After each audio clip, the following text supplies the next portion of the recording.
nom est Simon, je suis pasteur ici à l'église et c'est ma joie et mon honneur de pouvoir vous souhaiter joyeux réveillon de Noël. Et je sais, soyons honnêtes, il y en a certains ici, tu t'attendais à voir pasteur Gaétan apporter le message. Et moi, je suis un peu comme pour toi la version Wish de pasteur Gaétan. On ne reçoit pas toujours pour Noël ce qu'on pensait avoir commandé. Il y en a que tu voulais du Adidas, tu as reçu du Abidas. Il y en a que tu voulais du Gucci, tu as eu du Gucci. Il y en a que tu voulais du Nike, mais tu as eu un Mike Chirona. C'est pas si pire. Mais sérieusement, cette comparaison-là passe à côté de ce que c'est quoi réellement la prédication. Parce que le prédicateur, c'est juste l'emballage, la preuve. Est-ce qu'il y a des enfants ici ce soir? Faites du bruit! Il y a des enfants, puis il y a des gens qui pensent être des enfants. J'ai une question pour vous, les enfants. Quand vous recevez un cadeau à Noël, c'est quoi le plus important? Est-ce que c'est l'emballage ou c'est le cadeau à l'intérieur que vous voulez? Le cadeau! L'important, c'est pas l'emballage, c'est le contenu. Et le contenu, c'est Jésus. Puis c'est pour ça qu'au portail, on aime ça dire. L'important, c'est pas qui prêche, mais c'est qui est prêché. Et Jésus sera prêché ce soir. Est-ce que je peux entendre une gloire à Jésus?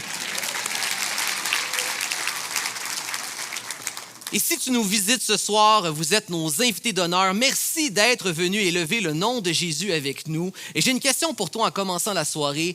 Quel est ton chant de Noël préféré?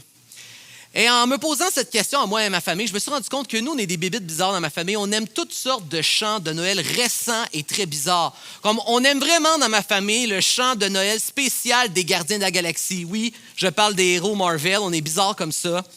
Et aussi, je me suis rendu compte que ma fille aime beaucoup la chanson de Noël des 3 accords. Elle appelle toujours ça le groupe des garçons qui font des blagues parce qu'elle a déjà compris à 3 ans que les 3 accords disent que des niaiseries. Et là, elle me dit toujours, papa, mets la chanson de Noël des gars qui font des blagues, s'il te plaît. Et c'est pas pour paraître spirituel. Si tu nous demandes par contre, quelle est notre chanson de Noël préférée parmi tous les chants de Noël, notre chanson préférée, ça demeure toujours Joie dans le monde. On aime tellement ce chant-là que c'est le seul chant de Noël qui fait partie de nos playlists de louanges à l'année. Nous écoutons dans notre maison Joie dans le monde. Et on l'a chanté il y a quelques instants. J'aime beaucoup ce que les paroles de ce chant communiquent, mais plus que les paroles, ce que je préfère, c'est le récit, le contexte qui entoure les paroles de ce chant. Puis il y a des gens ici ce soir, tu as besoin de te faire rafraîchir le contexte. C'est quoi le contexte? Je vais te le dire. Le contexte, c'est qu'on a une gang d'exclus qui puent, qui ont peur de la lumière de Dieu, mais ils reçoivent la bonne nouvelle d'un ange, une bonne nouvelle rassurante, et ça provoque des exclamations de joie, de louange et d'adoration. Puis là, si tu as été invité, tu nous visites, tu es en train de te dire, mais qu'est-ce que le gars en avant est en train de raconter ce soir? Merci, reste avec nous, c'est le sujet de ce soir, c'est le titre de mon message. Bonne nouvelle pour des exclus qui puent. On va aller lire ensemble le contexte. C'est dans l'Évangile de Luc, au chapitre 2, verset 8. Si tu n'as pas ta Bible, les passages vont apparaître à l'écran. Et qu'est-ce qui vient de prendre place? C'est la naissance de Jésus. Donc, Jésus vient de naître dans l'étable, on le met dans la crèche, dans la mangeoire, et immédiatement après, voici ce qui prend place. Je fais la lecture. Il y avait dans cette même contrée des bergers qui passaient dans les champs la veille de la nuit pour garder leurs troupeaux. Un ange du Seigneur leur apparut et la gloire de Dieu resplendit tout autour d'eux. Donc, la lumière de Dieu est là. Mais regarde ce qui prend place. Ils furent saisis d'une grande crainte. Mais l'ange leur dit, « Soyez sans crainte, car je vous annonce une bonne nouvelle. » La première chose qu'on voit dans ce texte, c'est une gang de bergers qui sont apeurés par la lumière de Dieu. Pourquoi un peu plus tôt j'ai parlé d'une gang d'exclus qui puent? Parce qu'il faut que tu comprennes que les bergers à l'époque de Jésus sont considérés comme des parias et des rejets de la société. Parce qu'ils vivent toujours à l'extérieur de la ville, ils vivent avec les animaux, ils sont sales, ils sentent les animaux. Donc on les considère comme des êtres qui sont impropres, sales, mais on les considère aussi comme étant impurs et indignes.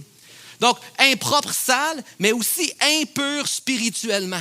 On considérait les bergers comme étant des êtres impurs qui ne pouvaient pas participer à un culte à Dieu. Ils ne pouvaient pas aller au temple, par exemple, et offrir un culte et une dévotion au Seigneur. Ils étaient exclus de toute sainteté et spiritualité, disqualifiés spirituellement. Et à cause de ça, on les considérait aussi comme des personnes indignes. Dans le Talmud, on peut lire, et pour les amis qui nous visitent, le Talmud, ce n'est pas la Bible, c'est un commentaire des Juifs et des rabbins de l'époque sur l'Ancien Testament de la Bible. Et voici ce que les rabbins disaient à l'époque dans le Talmud. On ne peut pas recevoir le témoignage légal d'un berger, car dû à leur impureté, ils doivent être considérés comme des gens peu fiables. Non seulement on les considérait comme disqualifiés spirituellement, mais on ne pouvait même pas légalement recevoir le témoignage d'un berger. Des gens rejetés et disqualifiés et impurs spirituellement. Et pourtant, c'est à eux que Dieu s'est plu de les inviter en premier pour venir célébrer la réjouissance de la venue de Jésus dans notre monde. Et c'est comme ça encore aujourd'hui que Dieu aime agir. Dieu a pris ces bergers qui n'étaient pas qualifiés et leur a donné la plus belle et la plus grande de toutes les tâches, venir célébrer Jésus. Il a pris ces gens-là qui n'étaient même pas qualifiés, qui n'avaient même pas le droit de recevoir un témoignage légal, et il leur donne le plus beau, le plus grand, le plus important message de toute l'histoire humaine. Il prend ces gens qui étaient impurs spirituellement et il les appelle à venir célébrer la naissance de son propre enfant. C'est ce que Dieu aime faire. Dieu renverse le système de ce monde à l'exemple de la venue de Jésus lui-même. Lui qui était le roi de l'univers, de la terre et du cosmos en entier. Il n'est pas né dans la richesse et le confort des palais des rois. Il est né dans l'étable et dans la crèche, dans la misère et le froid. C'est là qu'il est né. Il n'est pas né dans le palais d'Hérode, il est né dans l'étable, dans la crèche. Pourquoi? Parce que Jésus n'est pas venu pour être confortable parmi les riches, il est venu pour s'identifier et sauver ceux qui souffrent en bas de l'échelle. C'est pour nous qu'il est venu, pour nous libérer de cette souffrance et de cette misère. C'est Jésus qui va le dire, je ne suis pas venu pour être servi, je suis venu pour servir et donner ma vie en rançon. Jésus n'est pas venu dans le palais, il est venu dans l'étable parce qu'il est venu nous sauver de la misère humaine. Il vient s'identifier à notre misère. Et de la même manière, ce ne sont pas les riches et les rois et même les élites spirituelles saintes de Jérusalem qui l'appellent en premier. Ce sont les bergers rejetés, impurs et disqualifiés qui l'appellent en premier pour venir prendre part à cette bonne nouvelle. Je ne sais pas, mon ami, si tu t'es déjà senti comme moi. Je ne me sens pas, en fait, toujours le gars le plus capable du groupe. Moi, je ne suis pas le gars le plus compétent dans la place. Je le sais que ce n'est pas moi le grand héros, l'arme secrète de Dieu qui va régler les grands problèmes de ce monde. Encore moins celui qui va régler les grands problèmes du Québec, le système de santé, par exemple, la politique. Je ne suis pas celui qui a les solutions aux grands problèmes. Pour être honnête, on arrive très peu à même régler les petits problèmes de nos propres vies personnelles. Moi, chez moi, j'essaye, je ne suis pas un gars manuel, j'essaye juste que les choses ne brisent pas parce que je ne sais pas comment les réparer. Quand mes enfants jouent rough avec les portes, je dis toujours à mes enfants, mes amours, s'il vous plaît, brisez pas la porte parce que papa, il ne sait pas comment réparer la porte. Je n'ai jamais rien gagné dans ma vie, je n'ai pas d'adresse. Encore ce jour, je refuse de jouer à des jeux de société dans ma maison, pas parce que j'aime pas les jeux de société, parce que ma femme va toujours gagner à chaque fois à coup sûr. J'ai jamais gagné rien pour mon adresse au sport. En fait, c'est pas vrai. Une fois dans ma vie, j'ai gagné un trophée sportif et il y avait erreur sur la personne. J'ai été en secondaire 3 et je reçois à la fin de l'année une invitation au gala sportif. Et ça, c'était le plus gros, le plus glamour de mon école. Je me suis dit, bon, peut-être qu'il y avait des billets en trop puis je suis récompensé pour mes bonnes notes. Et là, je vais là et là, je participe à l'événement. C'est un bel événement. Et là, à un moment donné, on arrive. Voici le prix du meilleur quarterback de l'équipe de football de l'année. Simon Archambault. Je ne comprends rien de ce qui se passe. C'était surréel. C'est une joke. J'arrive en avant. On me donne le prix. On me donne des choses. Je comprends pas. On prend des photos. Et là, j'entends dans la salle des gens dire « C'est pas Simon, c'est qui lui? » Je comprends rien. Mais j'apprécie le moment. Et je repars avec mon trophée. Et là, le lendemain à l'école, j'apprends qu'il y avait un autre Simon Archambault, quarterback de l'équipe en secondaire 5. Puis là, il cherchait c'est qui avait volé son trophée la veille.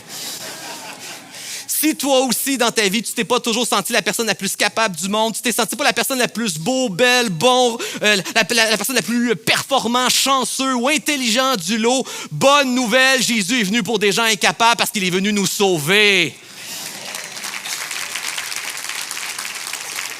La bonne nouvelle de Jésus, essentiellement, n'est pas pour les gens qui sont capables de se sauver tout seuls, elle n'est pas pour les gens qui pensent être saints, elle est simplement pour ceux et celles qui disent « Seigneur, j'ai besoin d'un sauveur, sauve-moi de moi-même et de ce monde. Jésus est là pour toi, mon ami. » Ça, c'est la bonne nouvelle de Jésus.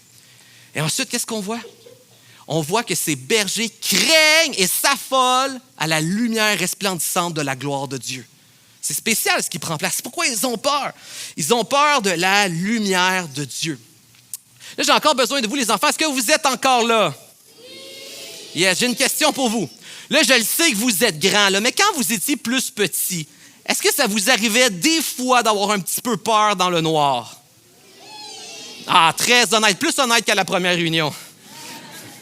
Les enfants ont peur du noir car ils ont peur du mal qui peut se cacher dans les ténèbres. Mais nous, les adultes, comme les bergers, c'est différent. On n'a pas peur du mal qui peut se cacher dans les ténèbres. Nous n'aimons pas exposer le mal que nous essayons de cacher à l'intérieur de nous. Nous avons peur, en fait, non pas du noir, mais de la lumière de Dieu. La lumière sainte, de la vérité, de la sainte justice de Dieu nous révèle en plein visage que nous ne sommes pas aussi beaux, bons et parfaits que nous voudrions être. La lumière de vérité et de justice de Dieu révèle que nous ne sommes pas à la hauteur de la sainte, parfaite justice de Dieu. La lumière de Dieu expose notre injustice, notre péché et nos manquements. Et c'est pour ça que nous ne sommes pas à l'aise devant la vérité et la justice de Dieu. Nous voulons fuir sa lumière de vérité. Nous n'aimons pas être exposés. C'est le militant athée Stephen Hawking qui a dit un jour, « Le christianisme, c'est un conte de fées pour ceux qui ont peur des ténèbres. » Et John Lennox, grand mathématicien chrétien d'Oxford, a répondu à Stephen Hawking en disant, « En fait, c'est l'athéisme qui est un conte de fées pour ceux qui ont peur de la lumière. » Nous fuyons la lumière de Dieu parce qu'elle nous expose. Nous ne voulons pas être exposés. Si sur les grands écrans, j'exposais toutes les pensées les plus cachées, sombres et intimes que vous avez eues uniquement dans les 24 dernières heures, il n'y a pas beaucoup de personnes ici qui seraient très, très confiants. Nous n'aimons pas être exposés, nous fuyons la vérité. Et ça nous amène quelque chose de très concret dans notre quotidien. L'être humain marche chaque jour avec une sorte d'angoisse et d'inquiétude existentielle. Tous les jours, on marche, puis on ne veut pas trop savoir réellement le mal à l'intérieur de nous. On veut être dans le déni de ce que nous sommes vraiment à l'intérieur de nous. On veut se penser plus beau, plus belle, plus fin, plus capable que ce que nous sommes vraiment à l'intérieur de nous.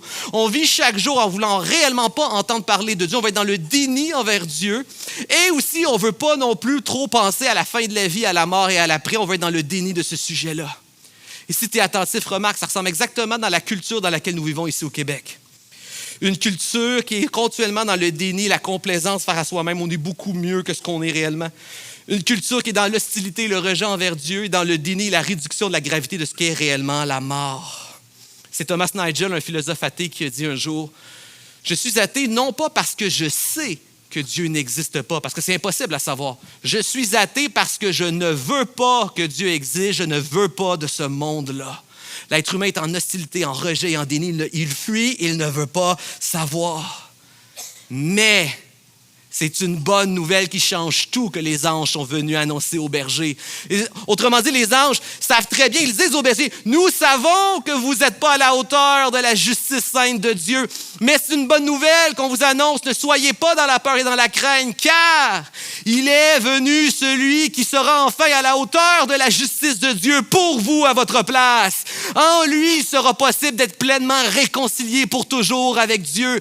En lui, vous pourrez faire la paix avec Dieu, avec vous-même et avec la mort. En Jésus, mon ami, ce soir, il est possible de ne plus avoir peur de la lumière. Est-ce que je peux entendre un gloire à Jésus pour ça?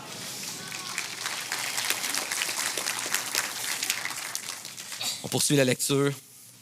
Mais l'ange leur dit, soyez sans crainte, car je vous annonce une bonne nouvelle, celle d'une grande joie qui sera pour tout le peuple. Car aujourd'hui, dans la ville de David, il vous est né un sauveur qui est le Christ Messie, le Seigneur. Et ceci sera pour vous un signe. Vous trouverez un nouveau-né emmailloté et couché dans une crèche. D'abord, on a vu des bergers apeurés, mais maintenant, on voit un ange qui apporte une bonne nouvelle rassurante à propos d'un sauveur Seigneur. C'est beaucoup de mots pour décrire qui est Jésus, en fait. On parle d'un sauveur, d'un Messie, d'un Christ et d'un Seigneur. Beaucoup de mots, on pourrait penser en fait que c'est des synonymes les mots les uns des autres, mais il y a des nuances. C'est un peu quand vous achetez un meuble Ikea. Quand vous ouvrez la boîte au début, il y a toutes sortes de vis. Puis des fois, les vis, ça ressemble toutes, ont l'air d'être toutes pareilles. Mais c'est souvent quand tu arrives à la fin du meuble et qui est mal monté que tu te rends compte que tu aurais dû séparer les vis selon les nuances. Tous les mots sont importants. Parce que chaque nuance nous aide à mieux comprendre l'envergure de la bonne nouvelle que représente la venue de cet enfant. Chaque mot nous aide à mieux comprendre l'envergure de la bonne nouvelle qui entoure la venue de Jésus à Noël dans notre monde. Le premier mot que nous voyons, c'est qu'il est appelé un sauveur. Pourquoi? Parce que c'est sa fonction. C'est ça que Jésus est venu faire. Il est venu nous sauver. Mais nous sauver de quoi au juste? Jésus vient nous sauver de la simple conséquence naturelle qui est de tourner le dos à Dieu. Vous savez, si on résumait la Bible, le grand drame qui prend place dans la Bible, et c'est d'ailleurs le récit d'ouverture en Genèse de la Bible, c'est l'humanité qui tourne le dos à Dieu, qui mange le fruit de la connaissance du bien et du mal, déclarant « Je veux être mon propre Dieu, choisissant pour moi ce qui est vrai et ce qui est faux, ce qui est bien et ce qui est mal. Je veux être mon propre Seigneur. » L'homme tourne le dos à Dieu, part à son compte et veut être maintenant son propre Dieu et gérer l'univers autonome et indépendant de Dieu. C'est le grand drame de la Bible, c'est le grand drame de la Genèse, dont Jésus est justement la solution envoyée par Dieu. Et si on est honnête, c'est l'histoire de la vie de chacun d'entre nous. Continuellement, on vit notre vie en ne faisant pas attention à Dieu, en vivant dos à lui et en voulant continuellement être notre propre Seigneur. Et on vit d'ailleurs dans une culture hostile à l'idée que Dieu pourrait être Seigneur de la vie, de notre vie. C'est le drame de la Bible, c'est notre drame personnel humain. Et Jésus est la solution à ça. Et un peu plus tôt, je parlais simples conséquences naturelles. Pourquoi? Si Dieu est réellement le créateur de l'univers, il est normal qu'il ait le standard et le critère de tout. Il est le standard et le critère de ce qui est réellement le réel. Il est le créateur de toutes choses. Donc, c'est lui qui détermine ce qui est vrai, ce qui est faux, ce qui est bien, ce qui est mal. C'est lui qui détermine ce qui est lumière et ténèbres, vérité et mensonge, vie, mort, bonheur, malheur. C'est lui le créateur, c'est lui qui détermine la distinction entre toutes ces choses-là. Plus que ça, la Bible nous dit que Dieu est continuellement la source et le soutien de tout ce qu'il a créé de la vie. Vous savez, Dieu n'est pas un grand horloger qui a créé le monde avec des lois puis qui laisse ensuite le monde aller tout seul. La Bible nous dit qu'il est continuellement la source et le soutien de tout ce qu'il a créé.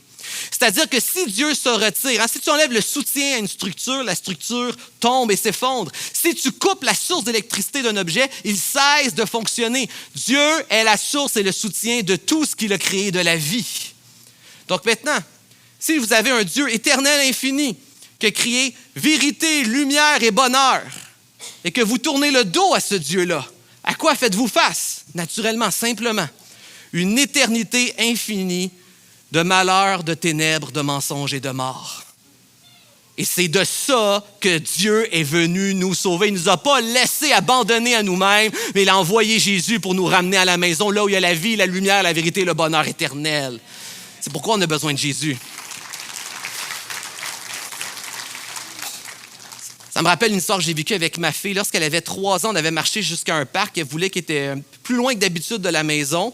Et elle a joué, elle a dépensé de l'énergie, elle était fatiguée. Puis quand on a fini de jouer dans le parc, elle a regardé le chemin de la maison par lequel on venait d'arriver. Puis elle a dit, « Papa, je suis beaucoup trop fatiguée pour marcher jusqu'à la maison dans ce sens-là. » Elle a dit, « Fait que je vais marcher dans ce sens-là. » Et là, elle marchait très convaincue que la maison allait arriver spontanément devant elle dans ce sens-là. Et j'ai tout fait pour plaider et expliquer que ça ne marche pas comme ça, la terre. Elle ne voulait pas m'écouter. L'idée simple de refaire le chemin à l'inverse était pour elle un accablement puis une souffrance. Donc, elle ne m'écoutait pas puis elle continuait d'avancer dans le sens inverse. Ne réalisant pas l'ironie qu'à chaque pas de plus qu'elle faisait, elle fuyait le sens contraire de ce qu'elle recherchait et aspirait réellement dans le fond de son cœur. Et ça, c'est l'ironie dramatique de notre monde, mes amis. En voulant tellement conserver notre propre seigneurie au-dessus de celle de Dieu, on ne réalise pas que tout ce que nous aspirons réellement est à la maison derrière nous. Et on continue d'avancer, et on continue d'avancer, mais le chemin de la vie est juste derrière nous. Plusieurs ont essayé de chercher le chemin de la vie et de la vérité. Mohamed a dit « chercher la vérité ». Bouddha a dit « je poursuis la vérité ». Confucius a dit « je veux enseigner la vérité ». Seul Jésus a dit « je suis la vérité ». En Jean 14,6. En Jean 14,6, Jésus va se dire « je suis le chemin, la vie, la vérité. Nul ne vient au Père que par moi. Mon ami en Jésus, tu as le chemin pour retourner au Père. » Est-ce que je peux entendre gloire à Dieu?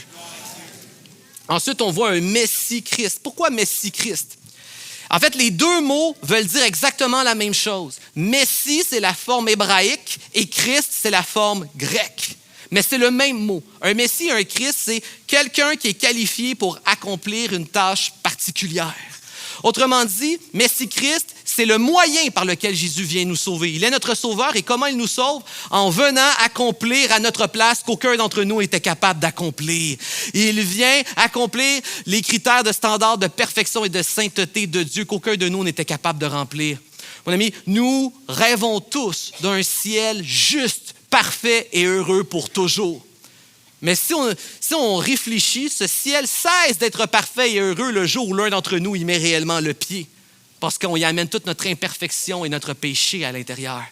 Et Jésus est venu passer l'examen du test d'entrée dans le ciel pour nous à notre place. Il est venu vivre la vie parfaite qu'on était incapable de vivre. Il a passé l'examen d'entrée au ciel, mon ami. Est-ce que les enfants sont encore là?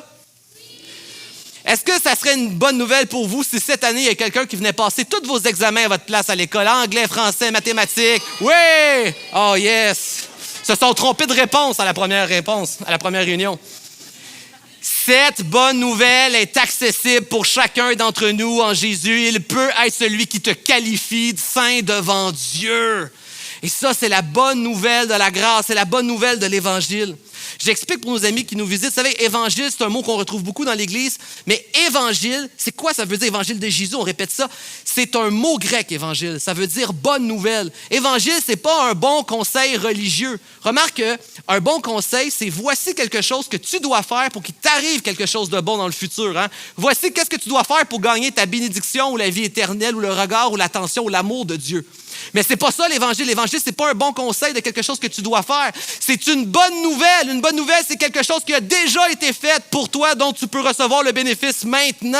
Jésus a accompli ce qu'on n'était pas capable d'accomplir. Il a gagné l'amour, le salut, la bénédiction et l'attention de Dieu pour nous. Il a été saint et juste pour nous à notre place. Il a eu la vie parfaite qu'on était incapable d'avoir et il a reçu à la croix la conséquence qu'on méritait recevoir. Et par sa résurrection d'entre les morts, il nous prouve que nous pouvons mettre notre confiance à lui, avoir l'espérance d'un monde renouvelé où il n'y aura plus jamais de mort. C'est ça la bonne nouvelle.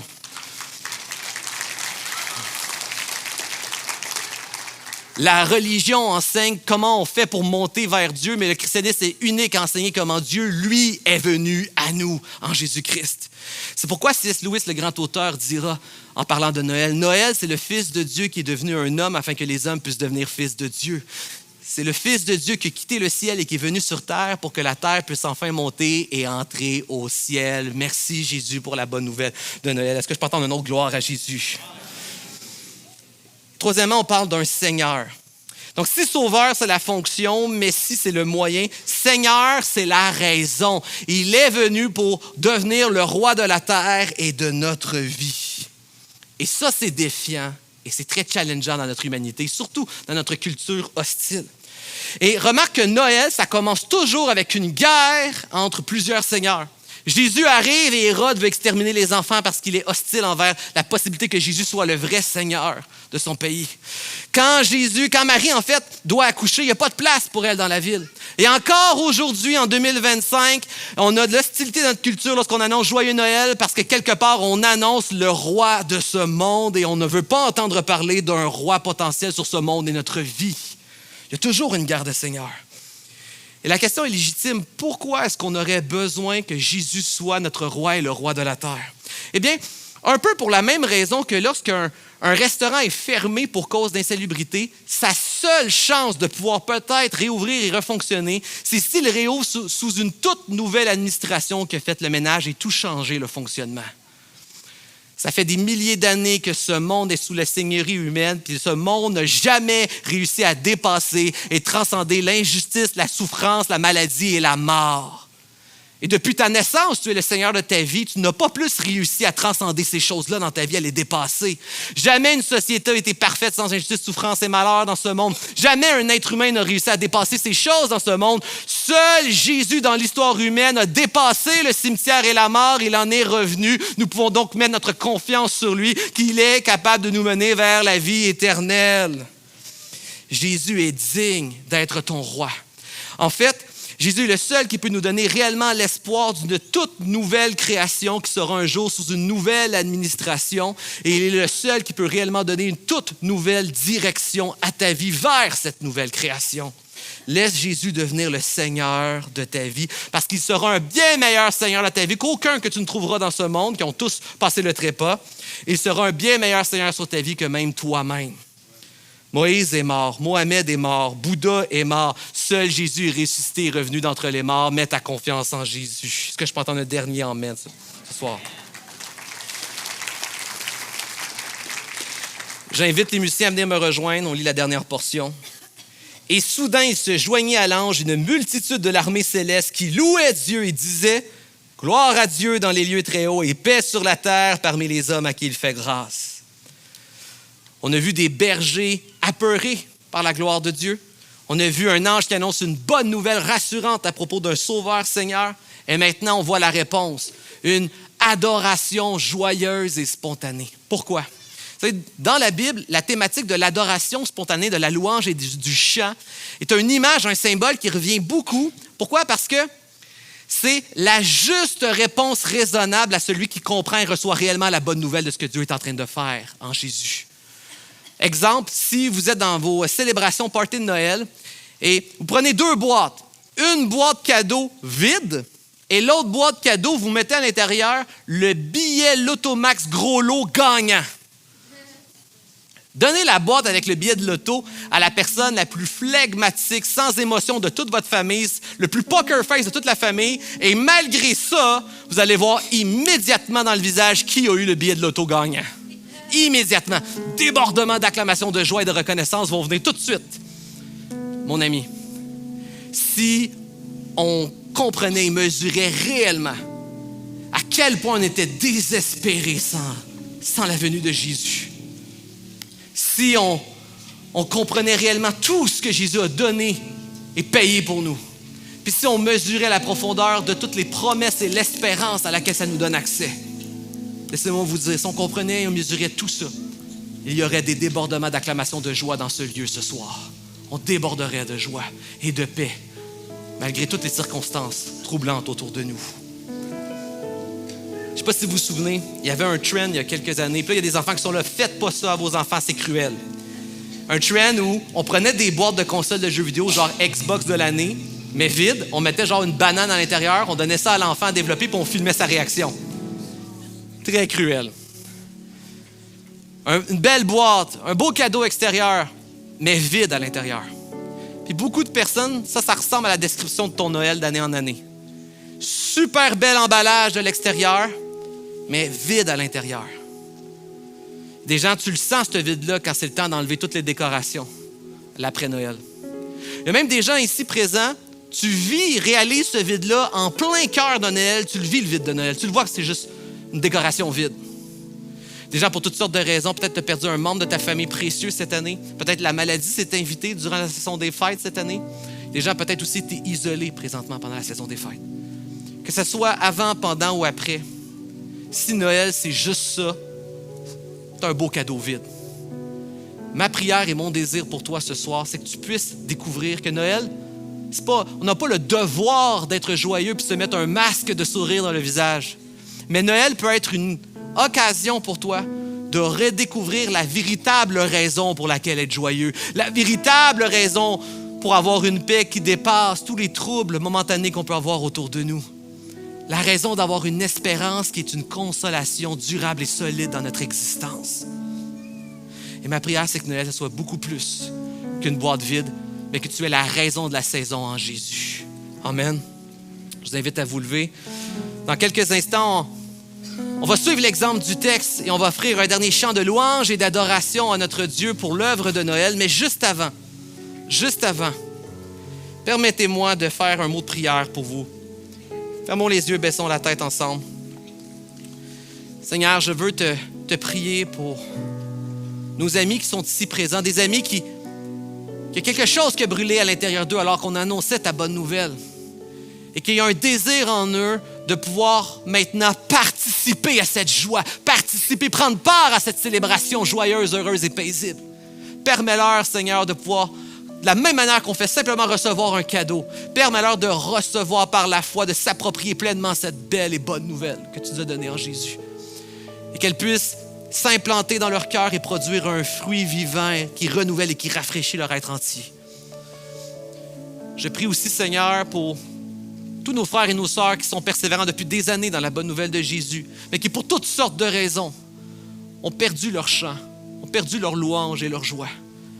Je prie que tu puisses utiliser cette saison pour renouveler et rafraîchir en eux, Seigneur, leur réjouissance, rafraîchir et renouveler leur joie et leur louange. Et je prie, Seigneur, pour tous nos membres, Seigneur, pour qui Noël est un rappel de souffrance, maladie, perte, isolement. Je prie simplement que ton évangile, ta bonne nouvelle puisse être un sujet de consolation dans leur souffrance. Pour tous nos bien-aimés qui se disent, « Où la preuve que Dieu est sensible à ma souffrance et ce que je vis? Elle est où la preuve que Dieu a fait quelque chose ou fait quelque chose pour moi? » Que Noël puisse être le rappel, comme le texte le dit, le signe, la preuve dans l'histoire humaine, incarnée, vivante, qui a laissé son empreinte dans l'histoire humaine. La preuve que Dieu n'est pas demeuré insensible à ta souffrance, que Dieu n'est pas resté inactif à ta souffrance, mais qu'il a déjà fourni dans l'histoire humaine ce qui était nécessaire pour que ta vie puisse changer, que tu aies une espérance solide et éternelle. Dans le nom précieux de Jésus-Christ, ton Fils, Père, je t'ai prié, fais ton œuvre maintenant par ton esprit dans les cœurs de ceux qui sont ici. Et c'est dans le nom de Jésus que ton assemblée nous avons prié, que nous disons Amen. C'était la parole de Dieu pour ce soir. Retournons en louange et en adoration.